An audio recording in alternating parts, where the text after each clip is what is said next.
નમસ્કાર મિત્રો, આપણી વાસ્તુશાસ્ત્ર ચેનલમાં તમારું હાર્દિક સ્વાગત છે. મિત્રો, તમે ક્યારે પણ વિચાર્યું નહીં હોય કે તમે ખાલી એક ગ્લાસ જો હળદરવાળું પાણી પીશો તો તમને એના ઘણા ફાયદાઓ મળી શકે છે. તે ઘણા ફાયદાઓ આપી શકે છે. તો મિત્રો, આ વિડીયોમાં આપણે ખાસ કરીને તે જ જાણવા જઈ રહ્યા છીએ જે આપણે ઘરની જે હળદર હોય છે, હળદરવાળું પાણી પીવાથી આપણને કયા કયા ફાયદાઓ થાય છે અને કયા કયા નુકસાન થાય છે તેના વિશે આપણે આ વિડીયોમાં વાત કરીશું. તો મિત્રો, વિડીયો બહુ ધ્યાનપૂર્વક સાંભળજો અને તમને ઘણું આજે શીખવા મળશે. નવા હોય તો વિડીયોને લાઈક, ચેનલ સબસ્ક્રાઈબ અને નીચે કમેન્ટ સેક્શનમાં જય માં લક્ષ્મી લખજો, જેથી કરીને માતા લક્ષ્મીના આશીર્વાદ તમારા અને તમારા પરિવાર પર બનેલા રહે. મિત્રો, હળદરનું પાણી તમારે ક્યારે પીવું જોઈએ અને કઈ કઈ બાબતનું તમારે ખાસ કરીને ધ્યાનપૂર્વક ધ્યાન રાખવું જોઈએ. મિત્રો, વિડીયોને તમે એક એક ટોપિક ધ્યાનથી સાંભળજો, કારણ કે હળદરની અંદર કઈ કઈ વસ્તુ છે, કઈ ગુપ્ત વસ્તુ છે જે નાખ્યા બાદ તમને હળદરનું પાણી એક વિશેષ ફાયદો મળે છે જ્યારે તમે હળદરવાળું પાણી આને મિક્સ કરો છો ત્યારે. તો મિત્રો, બધી જાણકારી તમને આમાં જોવા મળશે, તો વિડીયોને છેલ્લે સુધી જોતા રહો. મિત્રો, જે હળદર હોય છે તેના પાણીમાં નાખવાથી સૌથી મોટો ફાયદો શું થાય છે? તો થાય છે તેને સોજાને ઓછો કરવા માટે બહુ કામનો હોય છે. હા મિત્રો, જો આ ઇન્ફ્લામેશન અથવા આપણા જે સાંધાની અંદર જે દુખાવો હોય છે તેને ગાયબ કરે છે અને ઇન્ફ્લામેશન આપણી નસોની અંદર જાય છે અને જે નસ હોય છે, જે પહેલેથી બંધ છે, જે બ્લોક છે, તે ખોલે છે. હળદરવાળું પાણી પીવાથી આ પહેલામાં પહેલો અને મોટો ફાયદો છે. મિત્રો, બીજો ફાયદો તે કહું કે માનો કે ભવિષ્યમાં તમને કેન્સર થવાની શક્યતા હોય તો તેને બહુ ઓછી કરી નાખે છે. કોણ? તો કે હળદર. હળદરની અંદર પાવરફુલ એન્ટીઓક્સિડન્ટ પ્રોપર્ટી રહેલી હોય છે વધારે માત્રામાં. મિત્રો, આપણે જે આપણા ફ્રીજ છે ઘરમાં, તે પાણી ઠંડુ હોય છે તેનાથી નુકસાનથી પણ બચાવે છે. જે રેફ્રિજરેટર હોય છે આપણા ઘરમાં, જેને આપણે ફ્રીજ કહીએ છીએ, તેનું ઠંડુ પાણી પીવાથી તમને જે પ્રોબ્લેમ થાય છે, તો આખા દિવસમાં એકવાર હળદરવાળું પાણી પીવો તો તમને તેની કાંઈ પ્રોબ્લેમ થતી નથી. અને મિત્રો, ખાસ કરીને જો સ્કિન ઉપર કરચલીઓ વધી જાય છે, જેની ઉંમર વધારે દેખાય છે, જે ઘરડા લાગે છે પણ તેની ઉંમર નથી થઈ, તો મિત્રો, જે હળદરવાળું પાણી પીવે છે તેની ઉંમર પણ જલ્દી દેખાતી નથી. મિત્રો, થોડુંક કામ કર્યા પછી અમુક ઘરમાં લેડીસો હોય છે જે થોડુંક કામ કર્યા પછી થાકી જાય છે. તો મિત્રો, આ બધી સમસ્યા દૂર કરે છે અને હળદરવાળું પાણી ખૂબ જ તમારા માટે ફાયદાકારક છે. મિત્રો, હળદરવાળું પાણી આપણા શરીરની અંદર જે પાચન ક્રિયા હોય છે તેને મસ્ત બનાવે છે અને આપણે જે પણ ખાવાનું ખાઈ છે તે પૂરેપૂરું પચાવી નાખે છે. જ્યારે આપણું ખાવાનું સારી રીતે પચી જાય છે ત્યારે આપણે માનો કે તમને એકેય જાતનો રોગ નથી થતો.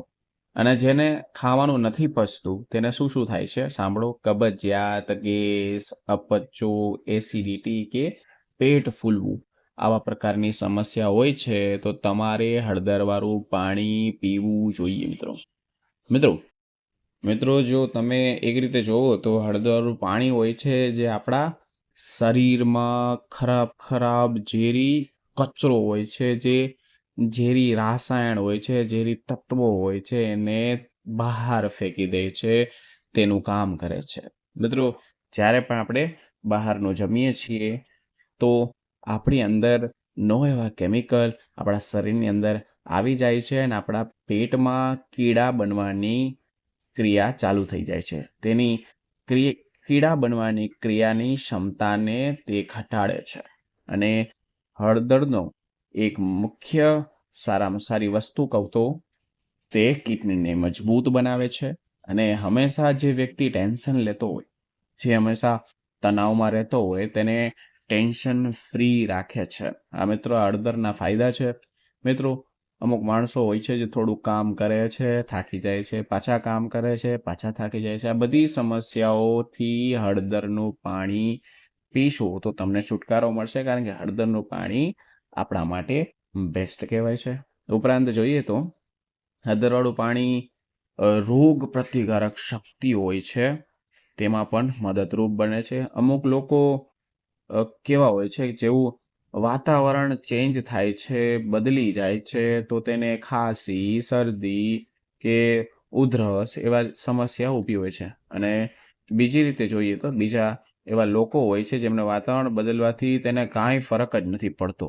આવા એટલા માટે થાય છે કે જો તેની રોગ પ્રતિકારક શક્તિ હોય છે અમુક માણસોની, તે બહુ મજબૂત હોય છે, તે વધુ હોય છે. તો આ બધા રોગોથી તે વ્યક્તિ બચી જાય છે, અને જેની રોગ પ્રતિકારક શક્તિ હોય છે તે બચી જાય છે, અને જેની રોગ પ્રતિકારક શક્તિ નબળી હોય છે તે આને લાગુ પડે છે. અમુક માણસો હોય છે કે બીજા સિટીમાં જઈને બહુ હેરાન થાય છે અને એક દિવસ રહીને બીજા દિવસ રહીને સાવ બીમાર પડી જાય છે. તો મિત્રો ખાસ કરીને યાદ રાખો, સવારે તમારે ગરમ પાણી એમણમ પીવાનું છે, અને રાતે સૂતા હોય ત્યારે તમે હળદરવાળું દૂધ અથવા હળદરવાળું પાણી પીશો તો તમને કદી પણ બીમાર નહીં થશો, અને તમે બીજા સિટીમાં પણ જશો તો તમે કદી પણ હેરાન નહીં થાવ.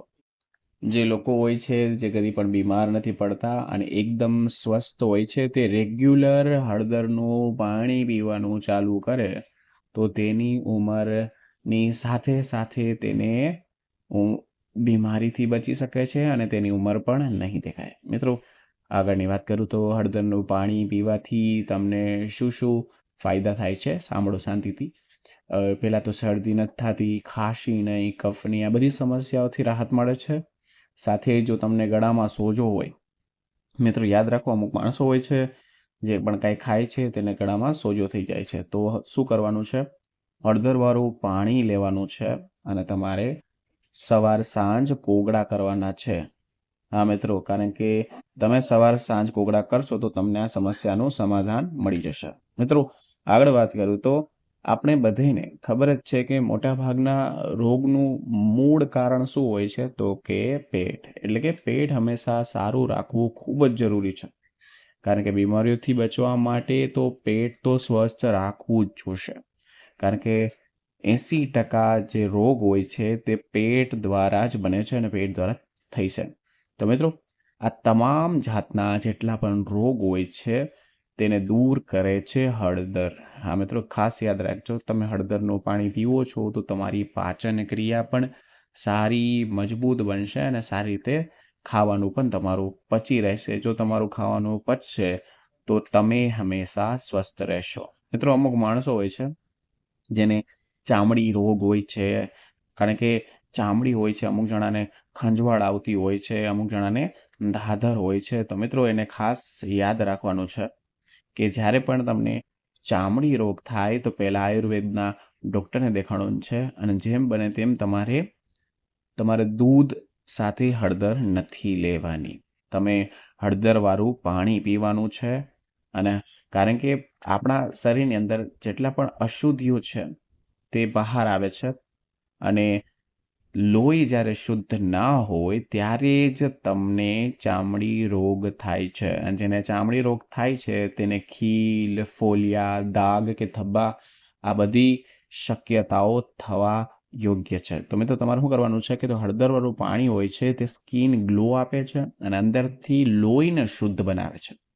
મિત્રો હળદરવાળું પાણી સાંધા માટે તમને ફાયદાકારક છે, અને સાંધાનો સોજો હોય, તમે સાંધાથી પકડાઈ ગયા હોય તો આ બધા જાતની તકલીફ હોય છે તેને આ વસ્તુ દૂર કરે છે. કારણ કે હળદરના પાણીની અંદર કર્ક્યુમિન નામનું તત્વ હોય છે. આ કર્ક્યુમિન સાંધાના જેટલા પણ તકલીફો હોય છે, પ્રોબ્લેમ હોય છે, જે દુખાવો હોય છે તે દૂર કરે છે, અને જે સોજો હોય છે તેને શાંત કરે છે. મિત્રો હવે શરીરની મેઇન વસ્તુની વાત કરીએ તો કે લીવર આપણા શરીરમાં ખૂબ જ અગત્યનું કામ કરે છે. શરીરની સફાઈ, પાચન ક્રિયા, લીવર બહુ મોટું યોગદાન હોય છે. મિત્રો ખરાબ જીવનની શૈલીમાં તમારે વધારે પડતા તમે ખરાબ વસ્તુ બહાર ખાતા હોય છે, બ્રેડ છે, જામ છે, હોટડોગ છે, બર્ગર છે, તો મિત્રો આ બધા વસ્તુમાં તમારા લીવરમાં પ્રોબ્લેમ પડે છે. આ મિત્રો તમારા લીવરની કાર્યક્ષમતા ઓછી થઈ જાય છે. મિત્રો હું તો ખાસ કહું છું કે તમારે સવારે એકવાર જમવું જોઈએ, એના પછી અચોડચોડ ખાવાનું બંધ કરવું જોઈએ, કારણ કે તેનાથી લીવર બગડશે. જો લીવર બગડશે તો તમારી ઉંમર જલ્દી દેખાશે અને દેખાવાના કારણે તમારા પેટ ખરાબ થશે અને તમે જલ્દી ઘરડા થશો. તો મિત્રો સમયસર ખાઓ, સમયસર તેલવાળું ઓછું ખાઓ અને હળદરવાળું પાણી પીવો. ગમે એમ કરીને હળદરની માત્રા તમારામાં વધારો તો તમારું લીવર પણ સારું રહેશે અને ભવિષ્યમાં લીવરને લગતી કોઈ પણ મુશ્કેલી કે બીમારીની શક્યતાઓ ઓછી થાય છે. હા મિત્રો, અને જો તમારો વજન વધી ગયો હોય તો મિત્રો યાદ રાખજો, શરીરની અંદર ફેટ તમારો વધતો જતો હોય, ચરબી વધતી જતી હોય, તેમાં તમારે હળદરનું પાણી સેવન કરવું જોઈએ. આ મિત્રો તે સારામાં સારું કહેવાય. અને જેનું વજન નથી વધતો, વજનની શક્યતાઓ છે, બહુ પતલા છે, નથી વધતો, તો તેને શું કરવાનું છે, તેને હંમેશા જે આપણે આવે છે ગોળ, જમ્યા પછી તેને ગોળ ખાવાનો છે અને એના પછી જમ્યા પછી તમારે પાણી નથી પીવાનું, સીધો ગોળ જ ખાવાનો છે અને 1 કલાક 1.5 કલાક તમે પાણી પી શકો છો. તો તમે એના પછી તમારે ઘીની માત્રા વધારવાની છે અને તમારે બહારની કોઈ ખરાબ વસ્તુ ખાવાની નથી અને કન્ટિન્યુ ખાવાનું નથી રહેવાનું, તો પણ તમે પતલા રહી શકો છો. તો મિત્રો આ ખાસ યાદ રાખો, તમારે શરીર સ્વસ્થ રાખવું હશે તો તમે આ કચ્ચર ખાવાનું બંધ કરો. મિત્રો જો તમારામાં બ્લડ શુગર લેવલની કંટ્રોલ ન હોય, હંમેશા કંટ્રોલમાં રાખવા માંગતા હોય તો હળદરનું પાણી તેને મદદ કરશે. આ મિત્રો હળદરની અંદર કર્ક્યુમિન નામનો તત્વ હોય છે, જે આપણા શરીરની અંદર જે બ્લડ શુગરનું લેવલ હોય છે ને, જે અમુક માણસો હોય છે એને બ્લડ શુગર થઈ જાય છે, શુગર વધી જાય છે, તો મિત્રો આને નિયંત્રણ રાખવાનું કામ એક હળદર કરે છે. જો તમારું બ્લડ શુગર લેવલ બોર્ડ લાઇનમાં કરવું હોય તો તમને ભવિષ્યમાં ડાયાબિટીસ થવાની શક્યતા હોય છે તે હાવ ઓછી થઈ જાય છે, જે હળદરવાળું પાણી પીવે છે. મિત્રો હા, ભવિષ્યમાં ડાયાબિટીસ થવાની શક્યતા તમારી બહુ ઓછી થઈ જાય છે. મિત્રો હળદરવાળું પાણી, હળદરવાળું ખાસ કરીને હૃદયના સ્વાસ્થ્ય માટે, તમને સુધારવા માટે બહુ જરૂરી છે. હળદરવાળું પાણી હોય છે તે હૃદયની કાર્યક્ષમતાને વધારે છે અને શરીરની અંદર જે બ્લડ સર્ક્યુલેશન જે થતું હોય આપણી અંદર, તે ઝડપથી વધારે છે અને લોહીને ગરમ રાખે છે. હળદરની અંદર કર્ક્યુમિન તમારા કોલેસ્ટ્રોલ લેવલનું નિયંત્રણ રાખવામાં મદદ કરે છે. જ્યારે કોલેસ્ટ્રોલ નિયંત્રણમાં રહે તો ભવિષ્યમાં તમને હૃદય રોગની બીમારી કદી પણ નહીં થાય. મિત્રો હળદરનું પાણી એટલું કામ કરે છે કારણ કે હળદરના પાણીમાં આપણે ડિટોક્સ કરે છે, અંદર ક્લીન કરે છે અને આપણું શરીર અંદરથી શુદ્ધ કરે છે, ડિટોક્સ થાય છે, સારામાં સારું થાય છે અને તમારી બીમારીઓ તો બહુ દૂર ચાલી જાય છે, ભાગી જાય છે. તો મિત્રો, અને હળદરનું પાણી તમારે કેવી રીતે બનાવવાનું છે એ તમને હું આ ડિટેલમાં કહી દઉં, ક્યારે પીવાનું છે અને કેટલા ટાઈમ સુધી તમારે પીવાનું છે. તો પૂરેપૂરી માહિતી જાણી લો, ધ્યાનથી સાંભળો કાન ખોલીને. અને મિત્રો હજી કહું છું, નવા હોય તો વિડીયોને લાઇક, ચેનલને સબસ્ક્રાઇબ અને નીચે કમેન્ટ સેક્શનમાં જય માં લક્ષ્મી જરૂર લખે, જેથી કરીને માતા લક્ષ્મીના આશીર્વાદ તેની ઉપર સદા બનેલા રહે. મિત્રો હળદરવાળું પાણી બનાવવા માટે તમારે શું કરવાનું છે જો સાંભળો. તમારે સૂકી હળદર લેવાની છે અને તેમાં લીલી હળદર પણ લઈ શકો છો. હળદરનું પાણી બનાવવા માટે તમારે શું કરવાનું છે કે તમારે 1 ગ્લાસ પાણી લેવાનું છે. આ પાણીને તમારે સહેજ હતપ ગરમ કરવાનું છે અને એની અંદર તમારે અડધી ચમચી 2 જણાના પીવું હોય તો 2 ચમચી 1 ચમચી તમે નાખો છો. અને તમારી પાસે જો કાચી હળદર છે તો એક નાનો ટુકડો વાટીને નાખવાનો છે, જેને આપણે ગાંઠિયો કહીએ છીએ. ગાંઠિયો હોય તો તમારે વાટીને નાખવાનો છે અને તે પાણી અંદર નાખીને તમારે સારી રીતે ઉકાળી લેવાનું છે. મિનિમમ 1 થી 2 મિનિટ ફૂલ ગરમ પાણીમાં ઉકાળી લેવાનું છે. સારી રીતે ઉકાળી જાય એના પછી તમારે ગાળી લેવાનું છે. ગાળી લીધા પછી તમારે શું કરવાનું છે કે પાણી એને ચાની જેમ તમારે હુંફાળું ગરમ ફૂંક મારી તમારે પીવાનું છે.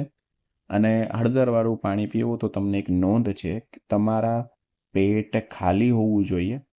મિત્રો યાદ રાખજો, સવારે વહેલા ઉઠીને તમે આ કરશો તો તમને બહુ ફાયદો થશે અને તમારે બ્રશ કર્યા પહેલાં કરવાનું છે આ કામ. એના પછી તમારે 1 કલાક સુધી કાંઈ જમવાનું નથી. પછી મિત્રો તેમાં શું થશે કે તમારે સવારે વહેલા ઉઠશો, તમારા જે હેલ્ધી બેક્ટેરિયા હોય છે અને હળદરવાળું પાણી મિક્સ થઈને તમારા પેટ અંદર જશે તો તમારા 600થી ઉપર જે રોગ હોય છે એ તમને નહીં થાય અને તમે સ્વસ્થ રહેશો. મિત્રો ખાલી 1 વીક તમે કરીને જુઓ, પછી જુઓ તમને હળદરના ફાયદા મળવા લાગશે. મિત્રો ખાસ યાદ રાખો, હળદરવાળું પાણી પીવો તો 1 કલાક પછી તમારે જમવાનું છે અને તમારે રાતે નથી પીવાનું. રાતે તમારે નથી પીવાનું, ખાસ યાદ રાખો, એ નોંધ છે. મિત્રો હવે સવાલ એ થાય છે કે હળદરવાળું પાણી કેટલા ટાઈમ સુધી તમારે પીવાનું છે? તો અમુક માણસો નીચે કમેન્ટ કરશે વિડીયો જોઈને, તો તમને કહી દઉં કે હળદરવાળું પાણી તમને કાંઈ નુકસાન કરતું નથી, પરંતુ તમારે એને લેતી વખતે થોડી વસ્તુ ધ્યાનમાં રાખવાની છે. મિત્રો 1 મહિના સુધી હળદરવાળું પાણી લેવું, 15 દિવસનો ગેપ રાખવો તો પણ ચાલે, ફરીથી ચાલુ કરવાનું છે. એટલે મિત્રો જેવી તમારી તાસીર ગરમ છે તે પ્રમાણે તમે કહી શકો છો, બરાબર. શિયાળાના સિઝન દરમિયાન તમારે હળદરવાળું પાણી સેવન કરવું જોઈએ, કારણ કે હળદર એકદમ ગરમ હોય છે. તો ગરમીના સિઝનમાં તમારે હળદરવાળું પાણી ઓછું કરવાનું છે. અને જ્યારે ઠંડી હોય, અમુક માણસો હોય છે જે બહાર જાય છે અને તેને તરત ઠંડી લાગી જાય છે અને કહે છે કે મને બહુ ઠંડી લાગી છે, મારે રાતે સૂઈ જવું છે, અને રાતે તડફડતા હોય તેને હળદરની પાણી કન્ટિન્યુ ચાલુ રાખવાનું છે. અને અમુક જે માણસો હોય છે જેને તાસીર ગરમ જ હોય છે તેને હળદરનું પાણી પી શકે છે, પણ અડધો ગ્લાસ રોજનો. અને ગરમીના દિવસે તમારે 1 દિવસ કરવાનું છે, પછી 5 દિવસ પછી પાછું કરવાનું છે, જેવી તમારી તાસીર. મિત્રો છતાં કોઈ પણ જાતનો પ્રશ્ન હોય તો નીચે કમેન્ટ સેક્શનમાં પૂછી શકો છો, હું તમને જરૂર આન્સર આપીશ. મિત્રો જો કોઈ મહિલાના સ્તનપાન કરાવી રહ્યા છે તો તેણે પણ હળદરવાળું પાણી સેવન નથી કરવાનું. જે સ્ત્રીઓ ખાસ કરીને હમણાં જ બાળકનો જન્મ આપ્યો છે તેને તમારે હળદરવાળું પાણી નથી પીવાનું. અને જેને ખાસ કરીને પતરી છે એવા લોકોને કેસમાં હળદરવાળું પાણી નથી પીવાનું. અને હજી એક વસ્તુ કહું, ધ્યાન રાખો, જેનું લોહી પતલું છે તેને પણ હળદરવાળું પાણી નથી લેવાનું. અને જે લોકોની દવા ચાલુ છે હાલમાં, ગમે એ ડાયાબિટીસની કે ગમે એ વસ્તુ, તો તેને પણ હળદરવાળું પાણી નથી લેવાનું. મિત્રો આ ખાસ વસ્તુ હતી જે મેં તમને છેલ્લે કહી. છતાં પણ કોઈ જાતનો પ્રશ્ન હોય તો નીચે કમેન્ટ સેક્શનમાં પૂછી શકે છે, હું તેનો જરૂર આન્સર આપીશ. તો મિત્રો આ હતો પૂરો વિડીયો હળદરવાળું પાણી પીવાના ફાયદા. તો મિત્રો હવે મળીશું નવા વિડીયો નવા ટોપિક સાથે. ત્યાં સુધી બધાને મારા રાધે રાધે.